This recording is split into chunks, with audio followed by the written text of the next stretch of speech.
Hello, and welcome to today's PENTalk, De-Risking Strategies for Frozen Defined Benefit Plans.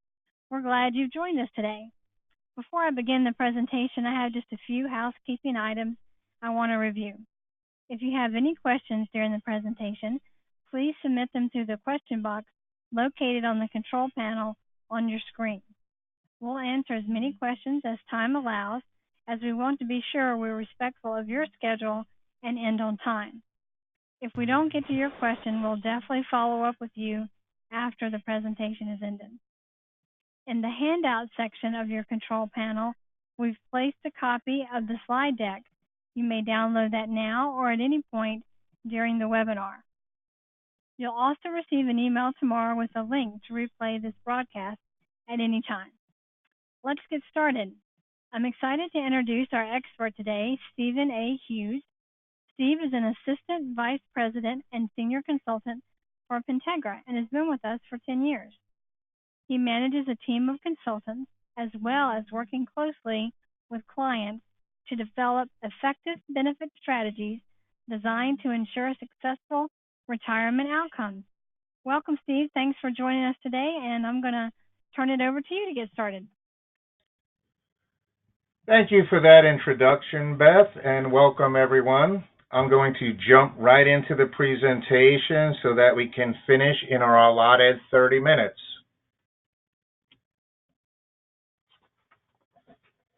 So many employers have frozen their defined benefit plans in order to mitigate the unpredictable and sometimes high costs of the plan. What a hard freeze means is that the plan has been closed to new participants. No additional benefits can be earned. Liabilities must continue to be recalculated each year for actuarial valuation purposes, and that is based on the prevalent corporate bond interest rates at the time. It is important to note, as interest rates increase or decrease, so do pension liabilities in reverse fashion. So the lower the interest rate, the higher the liability. In addition, sponsors can incur meaningful costs to maintain the plan due to the significant amount of actuarial and administrative work, as well as required premium payments to the Pension Benefit Guaranty Corporation, also known as the PBGC. So, although future liabilities have been mitigated when you freeze the plan, due to the current low interest rate environment that we find ourselves in, as well as administrative costs and PBGC premiums, the ongoing cost of the plan can still be substantial. So, what many employers are asking is there anything we can do to manage some of these costs?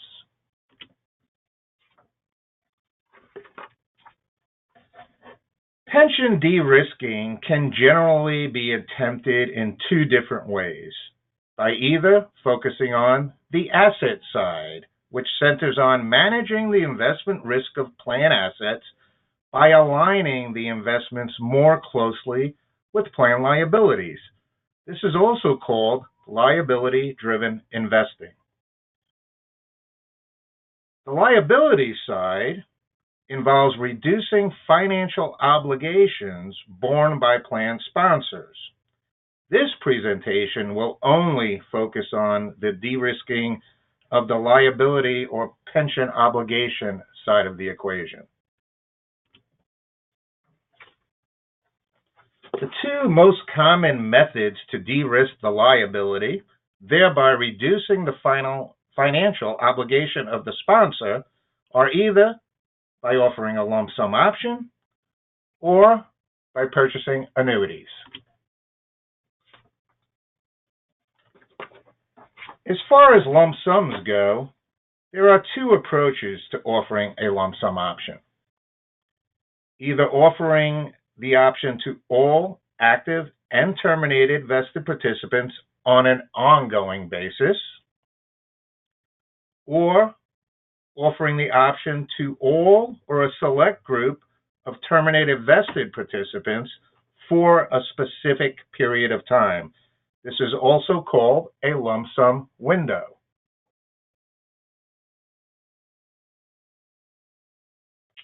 Care must be taken when you do a lump sum window, selecting that specific group so that it is considered to be a non-discriminatory classification.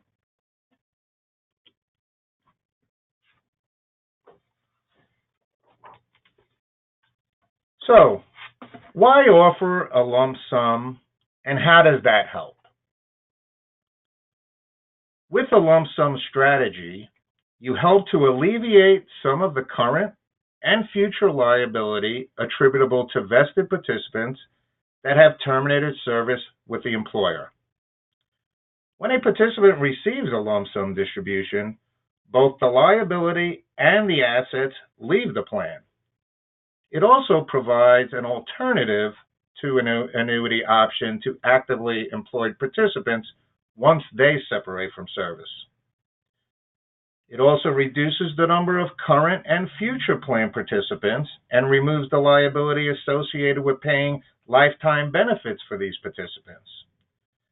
And then lastly, it reduces the ongoing administrative expenses associated with these participants, as well as the premiums that are payable to the PBGC.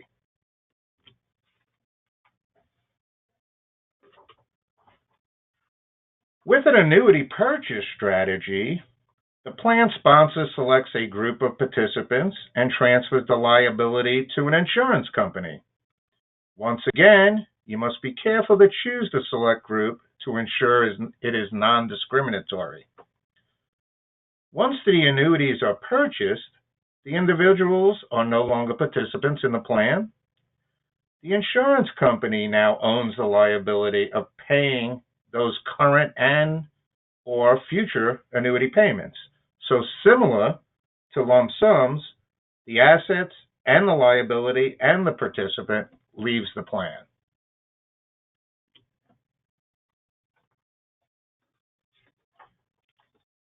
Some of the benefits of using annuity purchase strategy is that it reduces the number of current and future plan participants and removes the liability associated with paying lifetime benefits for these participants, and it reduces the ongoing administrative expenses associated with these participants as well as the PBGC premiums. Some of the concerns are the selection of the annuity provider is a fiduciary act that must be made in the best interest of plan participants. Also, when annuities are purchased, they must retain all of the same rights and features of the participants' accrued benefits, and the party responsible for selecting that annuity provider must take steps to obtain the safest annuity available. There are actually special Department of Labor regulations that must be adhered to when purchasing annuities. Okay, we spoke a lot about the cost of PBGC premium. So who exactly is the PBGC? Well, the PBGC is a government entity that pays pension benefits if a plan sponsor cannot. Congress created the PBGC with the Employee Retirement Income Security Act of 1974, also known as ERISA. It only covers defined benefit plans, and the PBGC is primarily financed with premiums paid by employers whose pension it guarantees.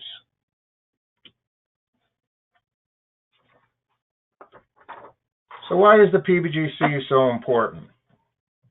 Well, since the passage of a transportation bill in 2012 called Moving Ahead for Progress in the 21st Century, or also commonly known as MAP 21, PBGC premiums have been on the rise, plus they have added a new premium called the variable rate premium. So if you look at this screen, you can see from 2013 to 2019, the flat rate premium, which all employers must pay per participant, has gone from $42 in 2013 to $74 in 2018. The variable rate premium is based on a shortfall on PBGC liabilities. Not everybody pays the variable rate premium. If you look at 2018, it's $38 per $1,000 of unfunded vested benefits. That actually amounts to 3.8% of those unfunded vested benefits. Okay, so the PBGC liability is actually using lower interest rates, and many plans that seem to be well funded on a minimum funding basis are not very well funded on a PBGC basis and may be paying significant variable rate premiums.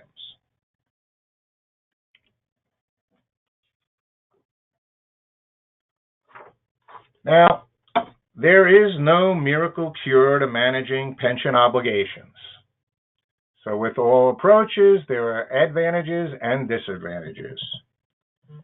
We have laid out a lot of the advantages, but there are some items that should be carefully considered. Unless a lump sum is offered during a specific window period, the lump sum window I previously referred to, it becomes a protected benefit and cannot be removed from the accrued benefit in the future. Also, if an employer is required to report under the Financial Accounting Standards Board, so your financial statements, then the employer could be subject to a settlement charge or credit when purchasing an annuity or paying lump sums. Once a liability is transferred to an annuity provider, the participants generally lose the protection of assets held in trust as well as protections under applicable pension law. So as always, you need to manage your considerations and you need to consider the financial statement impact for all of your decisions.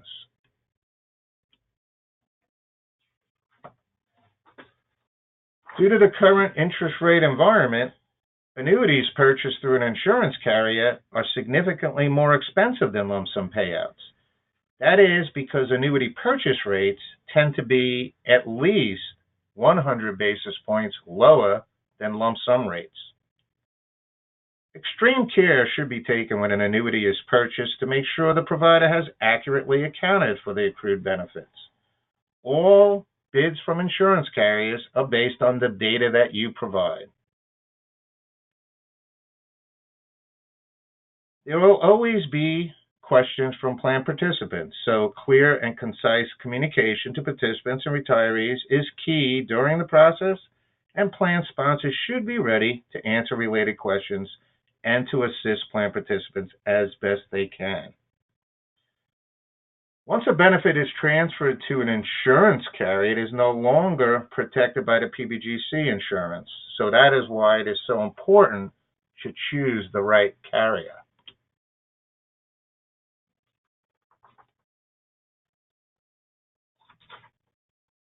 So there are many factors that you need to think about if you decide to de-risk, and many of them are very difficult to determine. But you should at least identify the business goals and objectives of the risk transfer. Understand how interest rates will impact plan costs and liabilities. Determine how a reduction in pension liabilities will be treated from an accounting perspective. The financial statement impact is very key. You should at least estimate the ongoing administrative and PBGC premium savings, estimate what additional fees there would be associated with implementation, because there is a lot of work involved in some of these changes, determine if any impediments exist that restrict or limit the liability transfer, and then evaluate the financial risk reward from both a cash flow and an accounting perspective.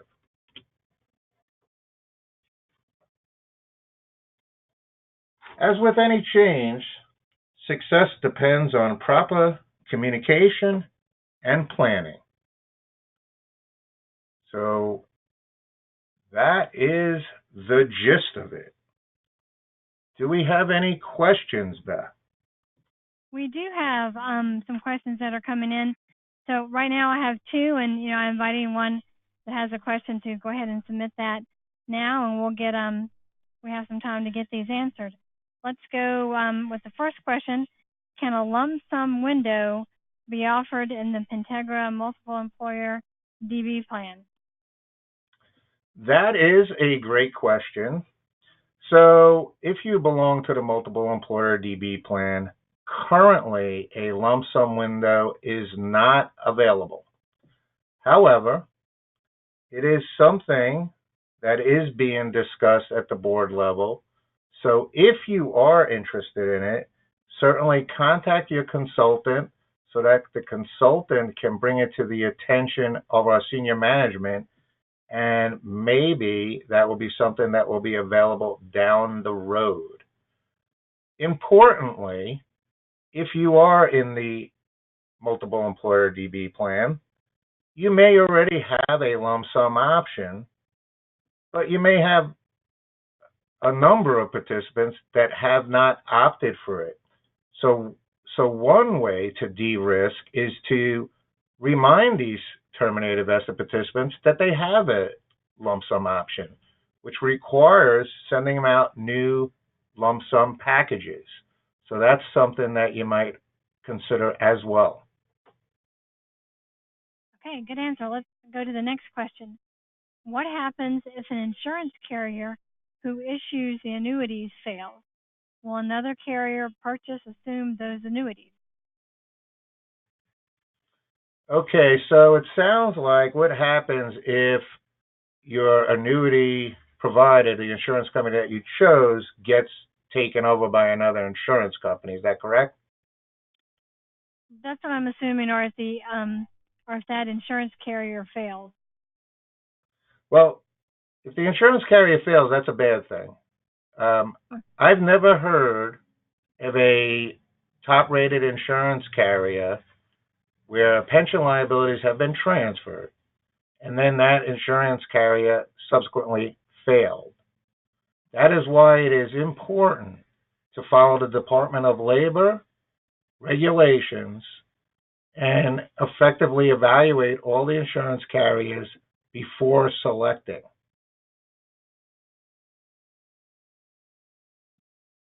Let's talk about what if the insurance carrier is bought up by another carrier? Will they assume those annuities? Yeah, so if there is a merger of insurance company or an acquisition, basically all assets and liabilities transfer over, and it's the new carrier's requirement to take over those responsibilities and payments.